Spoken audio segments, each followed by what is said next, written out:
pernah ada anak UGM itu menyelidiki, ingin tahu gimana cara kerjanya.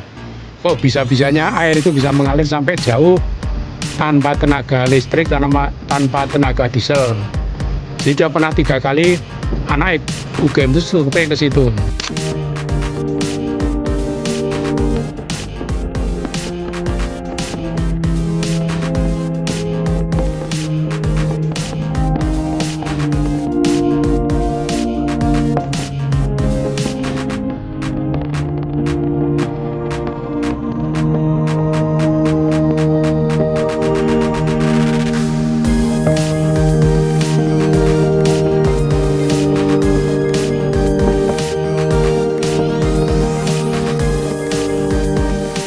Saya nama Adi Rianto, dulu pernah kerja di BRI, terus sudah pensiun mulai tahun 2007,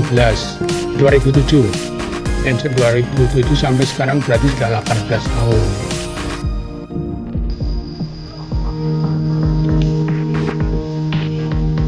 Jadi saya membuat kolam ini mulai tahun 2005, jadi sudah 20 tahun yang lalu.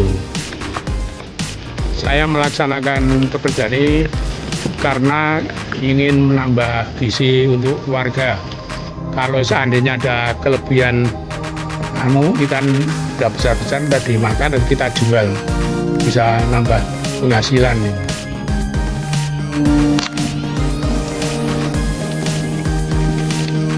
Cumannya kalau ikannya itu cepat besar, banyak yang besar, jadi nambah penghasilan banyak. Dukanya pernah tahun 2020 itu ada seperti virus ikan gurami itu, jadi banyak ikan gurami itu mati di daerah sini, jadi itu merugi besar.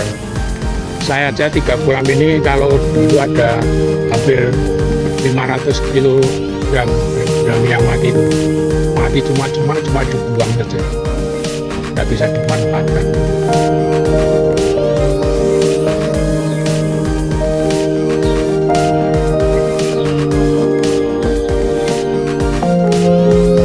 Pesan pada pemerintah, semoga ada seperti bantuan untuk pemeliharaan ikan, untuk pembuatan kolam. Yang lalu memang sudah ada, tapi tidak merata, tidak semua orang dapat itu loh.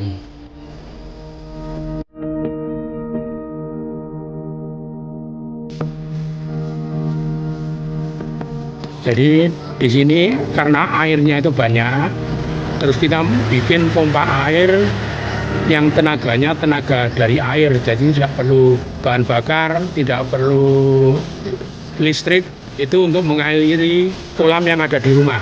Dari kolam besar sini sampai rumah jaraknya sekitar 300 meter. Jadi kita juga punya kolam di rumah, kolam kecil-kecil, tapi airnya mengalir dari sini tanpa dengan tenaga listrik, tenaga diesel, tetap mengalir terus setiap hari. Itu sudah berjalan sejak tahun 93. Berarti sudah berapa itu? 32 tahun yang lalu sudah ada pompa itu.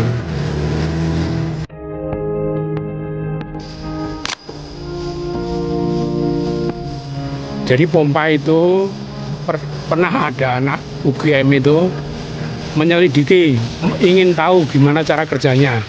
Kok bisa-bisanya air itu bisa mengalir sampai jauh tanpa tenaga listrik, tanpa tenaga diesel. Jadi dia pernah 3 kali anak UGM itu survei ke situ.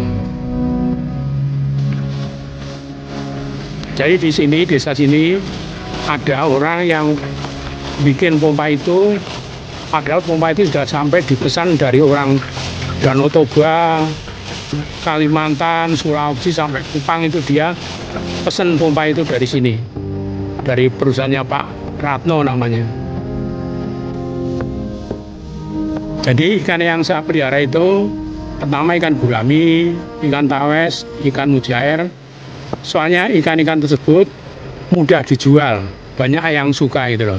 Kalau jenis-jenis yang lain kurang disukai sama masyarakat ini. Pertama ikan gurami itu makanannya kan cuma daun-daunan, daun ketela sama daun tales.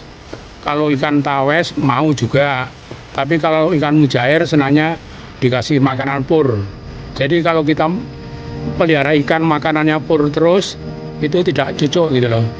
Terlalu banyak pengeluaran untuk makan. Tapi kalau seperti gurami itu cukup dimakani daun-daunan, daun singkong, daun tales. Jadi kita agak ngirit gitu loh, tidak terlalu besar pengeluaran untuk makanannya itu loh.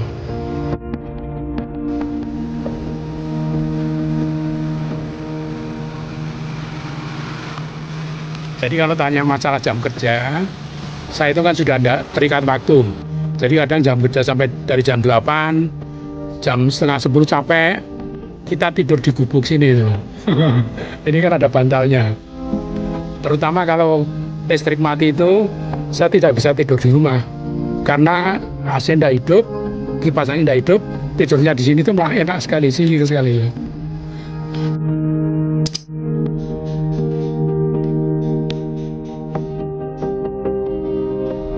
Ini pompa dari sana, kolam besar itu dialirkan sampai sini untuk ngisi kolam ini, kolam itu, kolam sana. Kalau sini ikannya cuma ikan nila. Nila kalau orang biasanya bilangnya mujair. Ini sebagian ikannya ikan lele ini. Jadi sini.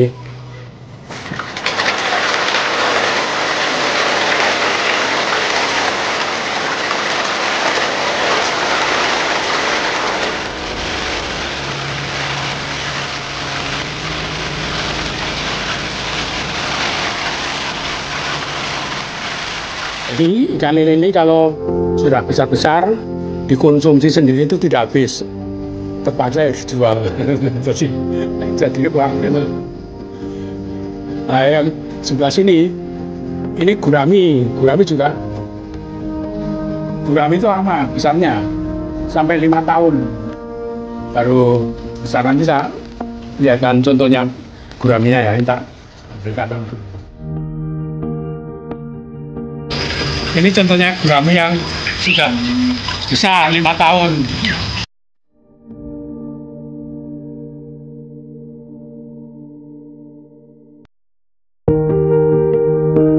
Ini kalau gurami makannya dari lompong itu, tidak harus pakai pur.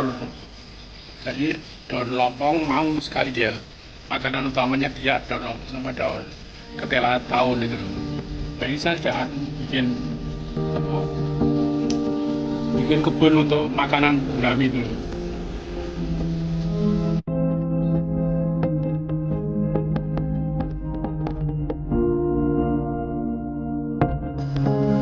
Saya itu mulai SMP itu sudah senang melihara ikan. Jadi sampai sekarang pun saya termasuk hobi pelihara ikan itu loh. Di samping untuk nambah gizi keluarga, juga kalau ada sisa dijual gitu, dapat penghasilan, tambah penghasilan. Tapi kadang-kadang ya ada yang ikan itu ada yang nggak sehat mati juga ada. Seperti ikan lele ini cuma di sisi 1000, cuma partai kecil ya. Kalau besar kan meliharanya sampai berpuluh-puluh ribu. Tapi kalau sekarang melihara ikan lele itu makanannya pur itu mahal sekali. Jadi nanti hasilnya cuma mungkin ya untung sedikit sekali lah. Makanya saya cuma untuk hiburan aja meliharanya sedikit itu. Kalau besar nanti ya biayanya banyak, hasilnya tidak begitu besar nih. Cuma capek aja melihara itu. Saya kan untuk hiburan daripada tidak ada kerjaan. Saya kira udah sih.